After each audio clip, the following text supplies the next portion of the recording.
And the policy question. How much money are you thinking of giving people in Greenland to get them on board with a possible U.S. I'm not talking about money for Greenland yet. I might talk about that.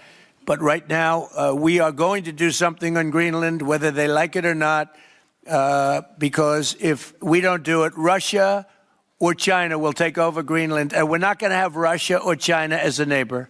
Okay?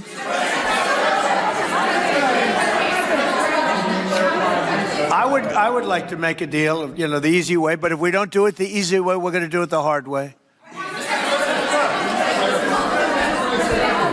And by the way, I'm a fan of Denmark too. I have to tell you, and they've been very nice to me. I'm a big fan, but the fact that they had a boat land there 500 years ago doesn't mean that they own the land. I'm sure we had lots of boats go there also.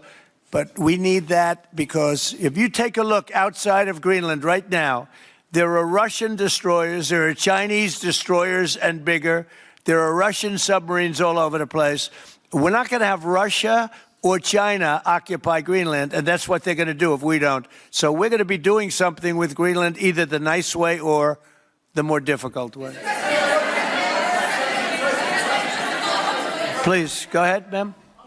Mr. President, why is it so important to you to own it when you have a military presence there, which you could expand to affect the security? Because when we own it, we defend it.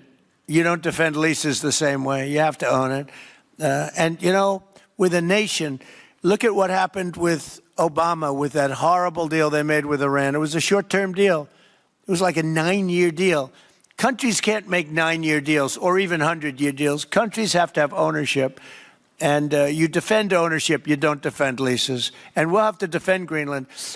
If we don't do it, China or Russia will. It's not going to happen. We are not going to have, and I like China, I like Russia, I love the people of China, I love the people of Russia.